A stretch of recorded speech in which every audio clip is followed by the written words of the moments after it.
Welcome to 3 Questions, where critical thinking is king. And my opinions and research are only here to support your learning and deeper understanding. Hey, I'm your host, Meghann, and I'm so honored you clicked on 3 questions today so we can chat about creativity. What does creativity mean to you? Let's start there. Think about where you are most creative. And I'm not talking in big ways like, you don't have to be a famous musician or artist to be creative.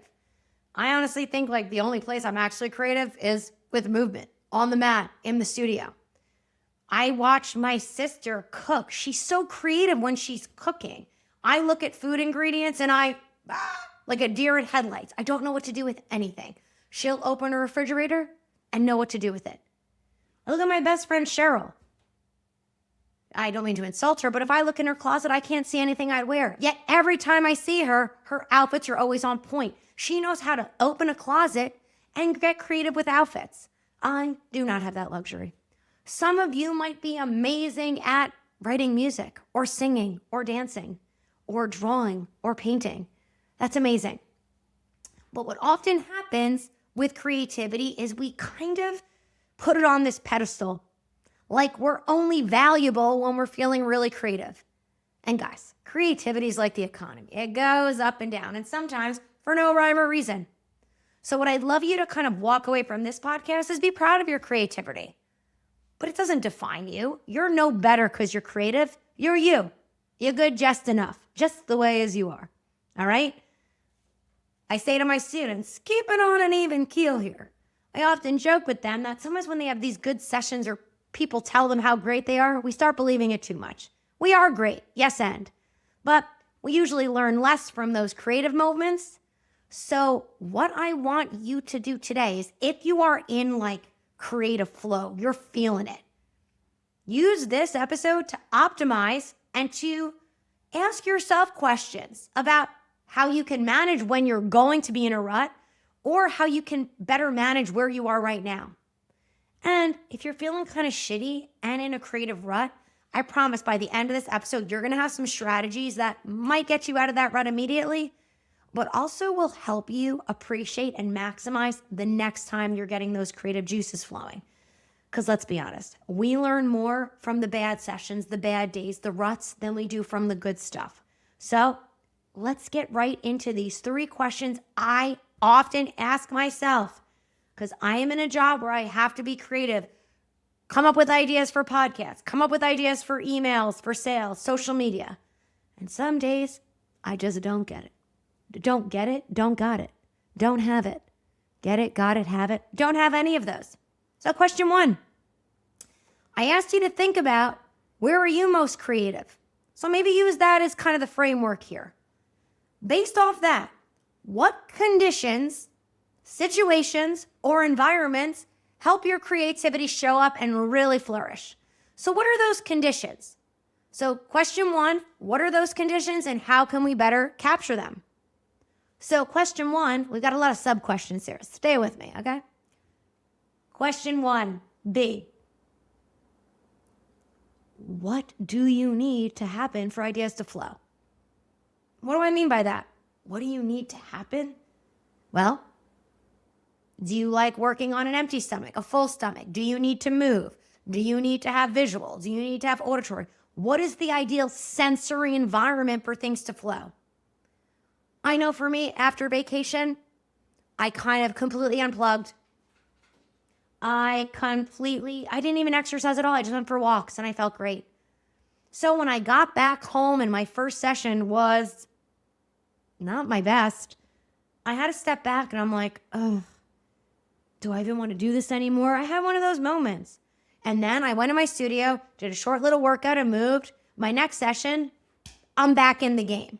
Why? Because when I am proprioceptively disconnected, when my brain is over here and my body's over there because I didn't move, man, my creativity juices don't flow at all. So what about you? Does exercise take your creativity or does it give you creativity? And let's take that further. If you're a movement pro, because I know a lot of my followers are, maybe you're not feeling creative in the Pilates studio or in the weight room. What I always recommend is don't go do a Pilates or a weight training workout.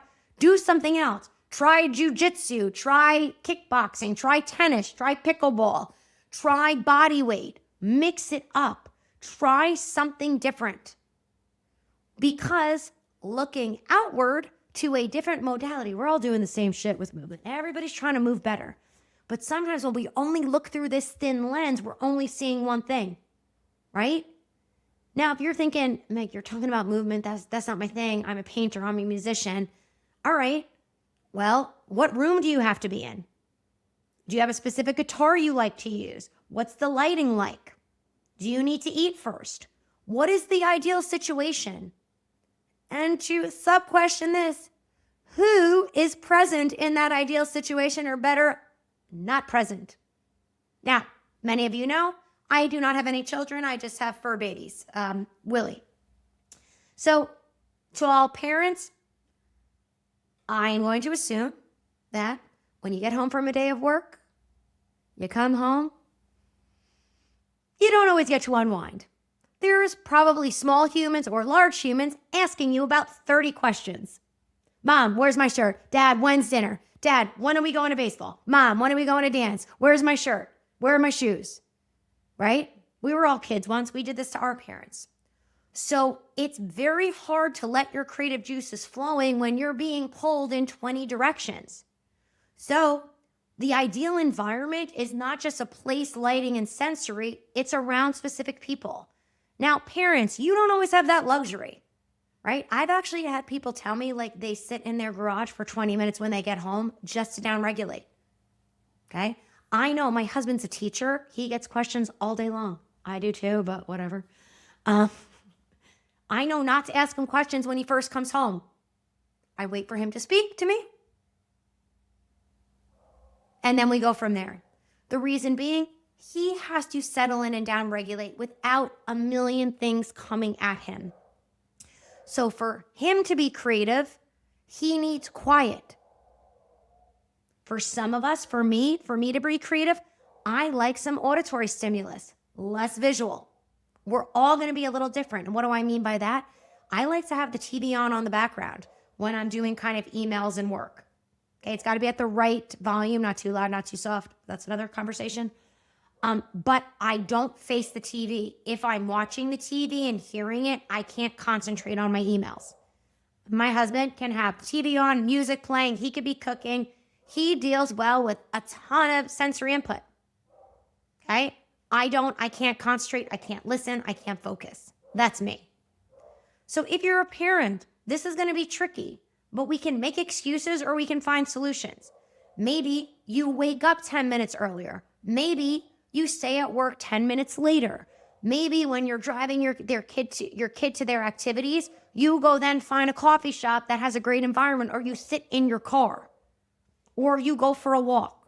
You find the time to be by yourself so that your creative juices can start to flow. Because if you're in an environment where your brain is overstimulated and overworked and overaggravated, no creative juices will flow. They will dry up and potentially die, which we don't want for you. And last but not least, for question 1, all right, we talked about the conditions you need to be in to feel creative. What systems are you using to capture all this? Okay, so we realize I like to be in my living room. I like to have the TV on without me facing it. Okay, but how do I capture these ideas?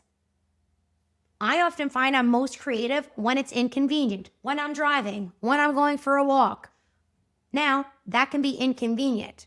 So I have strategies. I'm not going to tell you mine yet. I'm going to ask you, what are your strategies? Are you a journaler? I don't get the journaling. Don't like journaling. Oh my God. I know it works. There's research to support it. Journaling is amazing.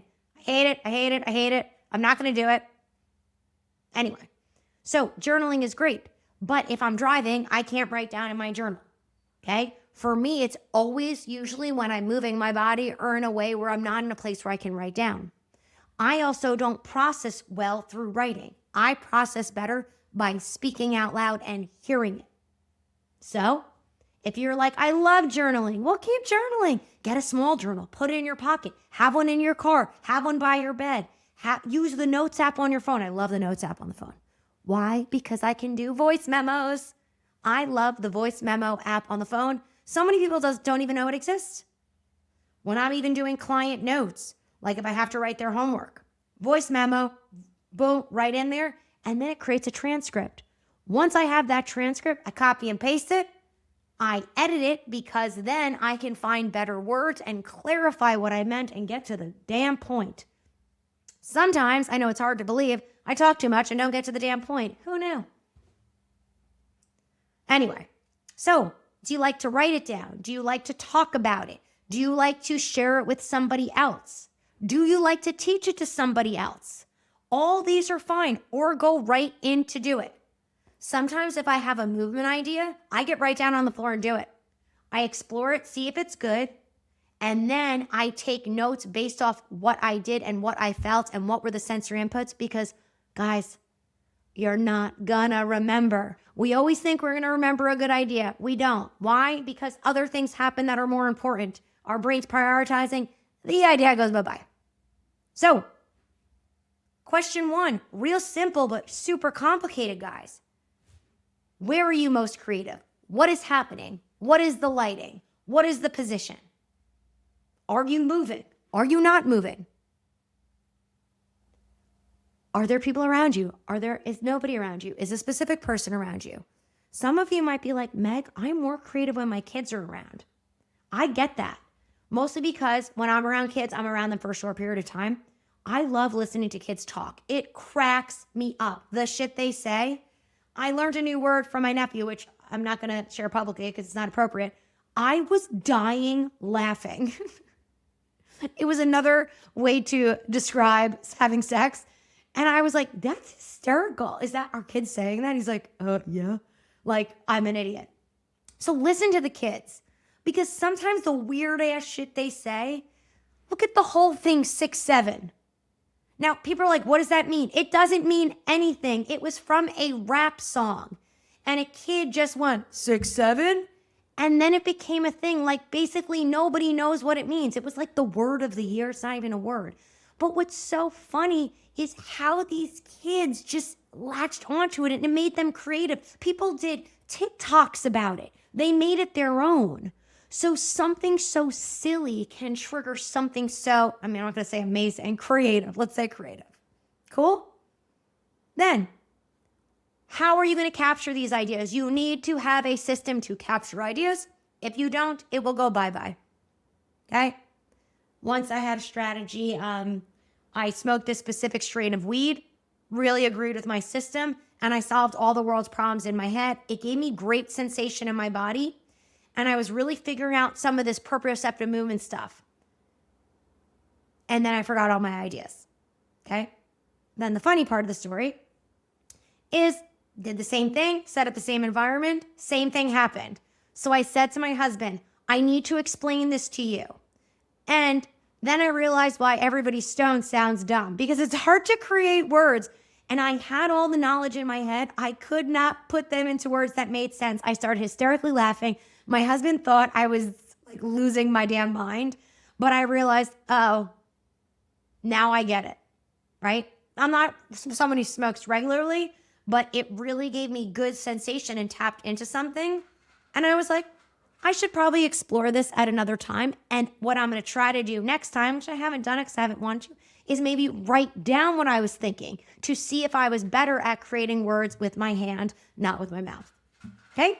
So just sharing that for food for thought. Don't go all out smoking weed if you don't want to. I'm just telling you how changing your sensory environment, whether it's through a room, through people, through lighting, through movement, or through medicinal choices, it can harness our creativity. Cool? So now let's move on to question 2. All right, we talked about conditions. We've created this perfect environment. Everything's perfect. Why am I not creative? Why might you be stuck in a rut? Let's talk about that.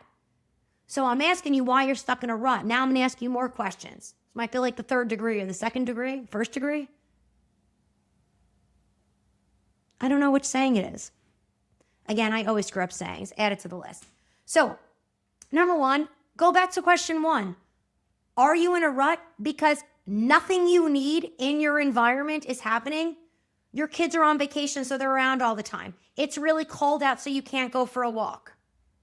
Okay? For me, again, when I have a vestibular challenge, I'm more creative. When I am moving, when I'm in a car, I get so creative when I'm driving, which is why I like to drive alone with no music. And people think it is weird. I also like to go for walks with no music because when I'm moving and getting vestibular information, that's when my creative juices flow. But it's freaking cold here. I don't want to go for a walk. Not feeling creative. It's cold. I don't want to go in my studio and move. Not feeling creative. So why am I stuck in a rut? Because I refuse to move my body. That's my fault. Sometimes we're in a rut and it's not our fault. If your kids are home for vacation and you need to be alone, this is not a week to be creative. Let it go. Okay? You're not always going to have the perfect environment. So, 2B, 2A, go back to question one and be honest with yourself. Number two, I'm going to treat you like a baby. Not because you are a baby, but because when babies cry, we ask them, are you hungry? Are you tired? Do you have to poop? Did you poop? Or are you overstimulated or understimulated? Ask yourself right now. If you're in a rut, number one, are you hungry? Go eat. For me, I don't really get hunger signals. I have celiac. It's not a big deal. I just feel full all the time. So right before I did this podcast, I'm like, holy shit, I haven't eaten in like 7 hours. I ate something because if I didn't eat something, I would have felt very distracted and more rambly than I normally am. Okay? So if you don't feel hunger cues, you have to adjust to that. Use a clock. If you're hungry, eat. If you're full, I don't know, go lay down, go do something else. If you're tired, well, we can't always take a nap. Okay? When I'm tired, I either move, take a nap, or I use my Neuro 20 suit. Shout out to the Neuro 20 suit. Calms down my nervous system, shifts things. I feel much more awake. Those are 3 strategies I use when I'm tired during the day and can't take a nap, although nap was one of them. Okay? What are you going to do when you're tired? Now, do you need to poop or have you pooped your pants? If you've pooped your pants, we'll go change them because nobody can be creative when they're dirty. Now, if you have to go to the bathroom, you might be constipated or having some digestive issues. It is hard to feel creative when your insides feel like crap, pun sort of intended. Okay? So if you're feeling constipated or have a stomach ache, well, maybe today's not a day to be creative. Eat something. My solution to everything, you got a headache, drink more water. You got to poop, drink more water. You don't feel good, drink more water. Okay? So, boom. And last but not least, are you overstimulated? Maybe you're trying to listen to me, but somebody's talking to you or there's music on. Too much. My voice is jarring enough. We don't need too much, right? For me, I like auditory with no visual. If there's too much visual going on, I totally lose track of things. If there's too many auditory, different, like this, I've said this in other podcasts, it annoys my husband. Like if we're at a restaurant, people are like, why are you listening to their conversation? I'm like, because it's loud enough and now I'm curious. So I'm even picky about the volume of the TV. If it's too loud, it distracts me. But if it's too quiet, I strain to hear it. And then I get distracted. Okay, so auditory, you got to be in my sweet spot, right? Visually, if I see someone like the female Larry David, if I see someone doing something, I'll be like, I can't, like, what is that person doing? I'm so curious at why their brain and body are making those choices, right? And my husband and other people are like, why do you care? I don't care. I'm just distracted. Okay? So taking away the visual, maybe adding more vestibular movement, head movement, body movement. Maybe you need constant proprioceptive feedback. Okay? What do you need? Treat yourself like you were a baby. What do you need? What are you not giving yourself? Like Maslow's pyramid. Look at that bottom. It's food, shelter, safety. Everybody forgets about that bottom part of the pyramid. Fill those gaps. Those are the easy ones. Now, my friend, are you stuck in a rut because you're afraid? You're fearful of judgment. Well, here's the truth. People are judging you. You're probably judging me right now. Why is she wearing that? I don't know. It's comfortable. Now, you cannot control fear of judgment. What's that? Mel Robbins, she has a whole book and podcast, The Let Them Theory. I thought it was actually an interesting read because it's not just letting people behave, it's how are you going to react to that? And someone had given me the book, and it was funny. I listened to the audio book, and she was talking about this fear of judgment. And it was right when I was about to launch the podcast, and I'm like, I'm already on social media. Are people going to be annoyed with my voice, my face? Who cares? I can't control that. Some of you like to listen to me. Thank you. I appreciate you. So I'll find my audience. I'm not a chocolate chip cookie. Not everybody's going to like me. That's fine. So as soon as you put anything out in the world, as soon as you do something, somebody is always going to criticize it. You could do the best thing in the world. You could donate all your money. Someone's going to be like, she's just doing that so everybody thinks she's a great person. Who cares? She just donated all her money. Somebody is always going to find a problem with who you are, what you're doing, what you're wearing, how you're sounding. And let's be honest, I judge people too. But usually when I'm judging them, it's things I'm insecure about myself or that I don't like. So it's really, what do they say? Putting that mirror back on me. I'm judging myself. Anything I'm judging a person on, I'm probably judging myself 10 times harder. So time to self-reflect. Sometimes we don't want to self-reflect, but that's the truth. So don't be afraid. People aren't going to like you. People are going to hate your stuff. I'm sure there's so many people I actually know, some of them I went to school with, who hate my posts. I see you looking out on my posts. They never like, they never share, they never comment. Well, they're still looking at the post. So thank you, right? It's because maybe they wish they were doing what I was doing. I don't know. Or maybe they're happy in their life and they're just shy. I don't know. I don't really talk to them. Okay? So focus on the people like you guys who are listening to my podcast, who send me messages. I love it. Send me more. I love to hear your feedback, right? It's kind of hard just talking to a mic and not being able to talk to you guys. I'd love to hear your opinions back. So it's okay to be afraid of judgment. Screw them. They're going to judge you whether you do something or not. Do it anyway. Cool? And last but not least, this is my favorite, and I am totally stealing this idea from Dave Chappelle. I heard it in the episode he did with Jerry Seinfeld, Comedians in Cars Getting Coffee. And he was talking about the idea has to drive the bus. I'll say that again. The idea has to drive the bus. Too often, we drive the bus and drag the idea with us, trying to make it happen. It's like on Mean Girls. Stop trying to make fetch happen, okay? So if you're not feeling creative or don't have a great idea, wait for it. It'll come. Go back to one. Go take a workout class. Go talk to your plumber. Yes, go talk to your gardener. Go talk to a chef. Talk to someone who does a job very different than you because we're all doing the same thing. I love talking to my plumber because I'm like, we had a carbon monoxide leak with our heater and I was like, oh my God, yeah, that's not where I thought you were going to say, but it's kind of just like the body. If there's some blockage or something in the shoulder, that just doesn't affect the shoulder. That's going to affect the entire body. That could be affecting your foot. So it's just so interesting when you talk to people who do jobs totally different than us, it can trigger creativity in what we do. Also, you might get to know somebody a little bit better. Now, the key is, just like what I was talking about there, plumbing and Pilates. There's some similarities there. But for me, that's kind of a loose idea. I'm not going to then do a social media thing on that. I'm going to let the idea drive the bus.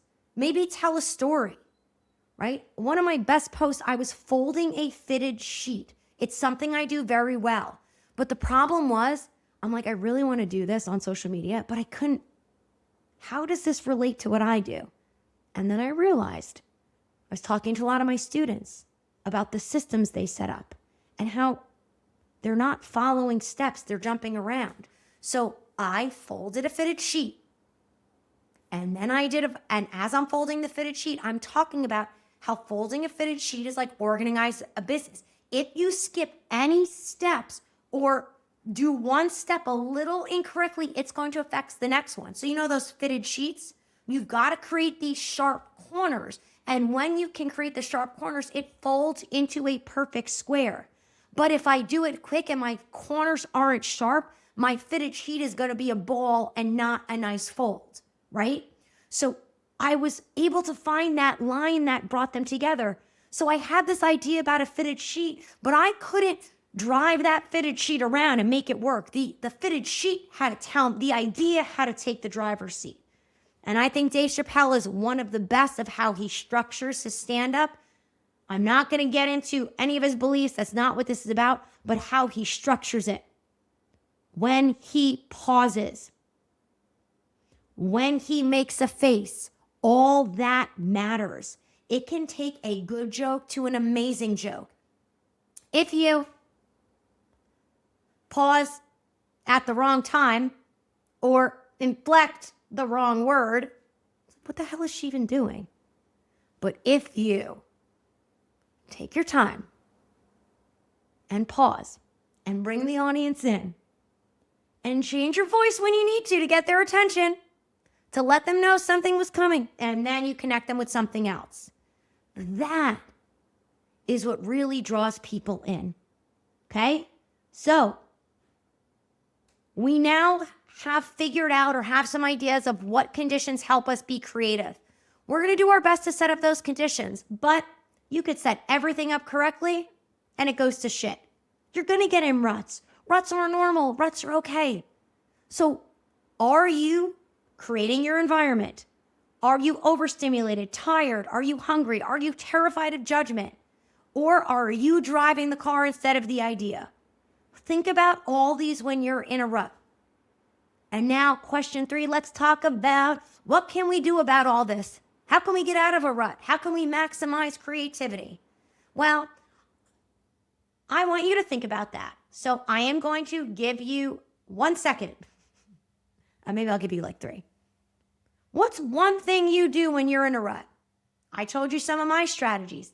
I take an exercise class. I talk to someone who does something very different than me. What do? Think about it. And is what you're doing working? Remember, creativity is like the economy or like a really bad riptide. You can't swim against it. You got to swim with it. So I'm going to leave you with 2 strategies that are so helpful to me. I actually used one of them on Tuesday because after my vacation, my creativity was in the crapper. Okay? So clean out your Monica closet. Now, if you didn't watch the show Friends, you don't know what I mean. Monica was this anal retentive character and everything was neat and orderly. And then there was this secret closet and her friends opened it and it was a disaster. It was like a junk drawer. Now, I have many Monica closets because I am someone who stacks things and piles things. And when the pile gets too big, then I go through it. My husband has yelled at me. I have 3 junk drawers. He said I am only allowed to have 1 junk drawer. I'm working on it. But why I'm giving this to you, when you're not feeling creative, what can you take off your plate? I have a rule of thumb in business. You have to do what needs to be done first. Rules are meant to be broken. We're breaking it right now. When you're in a creativity rut, don't do anything you need to do. I want you to do the thing you've been meaning to do. Clean out the closet. On Tuesday, about an hour before bed, I went upstairs, I took a garbage bag, and I cleaned out my cosmetics and lotions and potions. I got rid of samples I've had, half-empty bottles, products I don't use anymore, gifts that were given to me and I never wanted but felt bad throwing away. My drawers are not overflowing. I can shut them now. I can put my hairbrush back in. I can put my makeup away because my husband was getting sick of everything on the counter. Okay? He wasn't wrong. And it was the best night of sleep I had in forever. And I woke up the next day feeling super creative. Why? Because our brain can only handle so much. So if you've got a lot of things going on in the background, if your closets are messy, if your brain feels messy, if your schedule feels like shit, if your kids' closets are disorganized, whatever it may be, take the time to put everything on pause and just do one thing. Usually I do laundry. Laundry is my saving grace because I wash, I dry, I fold, I put away. when I feel like I do nothing, I did something. The problem is our washer is on the fritz and the spin cycle is really spinning and it really aggravates Willie. And I don't want to listen to a barking dog all day. So I don't have my normal strategy. So I've been going through and cleaning out all my Monica closets and drawers. And it seems so silly, but it really helps. Takes my cognitive load down. My brain isn't worrying about that. I can get focused on other things. So what can you do when you're in a rut? Pick a Monica closet, a Monica drawer, clean that shit out. Don't do all of them. Don't revamp your whole house. Pick one. And option 2, you might have heard this. It's called the call it by the wrong name. Okay, not my idea. I learned it. They use it a lot in improv. The author, Matt Abrams, he wrote the book, Think Fast, Talk Smarter, or Talk Fast, Think Smarter. I always get the name confused. Apologies. Great book, a quick read. I think it's really useful to help improve communication. Okay? So, highly recommend. Now, what I love about it, there's this game, Call It By the Wrong Name. And what they would do, he's a Harvard professor, he would have the students look at things around the room and call it by the wrong name. So, dog, light bulb, apple, cat. And what they found is people struggled because they wanted to be so good at it. They were like, well, that's not wrong enough. They wanted to be super wrong. Now, that's not how I use the game. I mean, yes, and what I do is look for themes. So when I do the call it by the wrong name, you can have no judgment. Okay? So, for example, red, cat, blue, chicken, orange. Notice there was a lot of colors I used. Okay, so I'll be like, why are colors on my mind? Well, colors are on my mind because Mariska and I were just meeting with one of our mentees and we were talking about what colors are best for us. We're being very vain, right? So what was super interesting is wearing certain colors, and they say, don't wear white. I look harsh. Oh, sorry, I'm wearing white. But it was interesting to me of how color can change our perception, okay? So it's an idea. I'm still driving the bus. I could go with that. Maybe you notice it's all animals, you're saying, or all food. So notice when you're doing the call by the wrong name, I usually end up laughing because I'll say words I feel like I've never said before in my life, or why was that on top of mind? Okay, I feel like, what did I do the other day? I was teaching this to a student, and I said, hippopotamus. And I was like, hip-hop-anonymous? You give him all the easy ones. Now you might be like, what is she talking about? That is a quote from the movie Big Daddy. And it made me laugh, and it made me think of Adam Sandler, and it brought me back to my teenage years.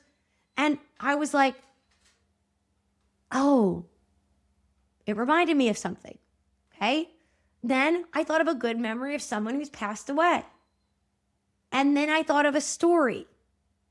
And then it helped me write a sales email I was stuck on because I needed a personal story, and I'm not one who likes to be super vulnerable. So I was able to share a very funny story of my best friend and cousin who passed away, who you probably heard me talk about before, but it made me laugh, and it was a really funny email, right? So the call by the wrong name led me down a trail. So we got hippopotamus, hip-hop anonymous, you give them all the easy ones, Big Daddy, Adam Sandler, watching Adam Sandler, playing Nintendo Wii, pronouncing all the Yankees' names wrong to annoy me. Okay, what a convoluted road we just took. So I went from saying hippopotamus to Derek Jeter. And the story was my cousin used to play Nintendo Wii in my bedroom when we were growing up, and he would pronounce all the Yankees' names wrong. So I would correct him, and I would get so annoyed. We would end up fighting, and chaos would ensue. So that's how we got there. My brain got creative for no reason. So when you're in your rut, be honest about why you're there. Make changes when you can. And when you can't, call something by the wrong name. Or go clean out your closet and give yourself some grace, because when you're in a creative rut, a creative peak is about to come if you just ride that wave. So I'm going to leave you with these 3 questions. Hopefully some things resonated, And if they didn't, guess what? I'll get you on the next one. So see you next time, and keep showing up.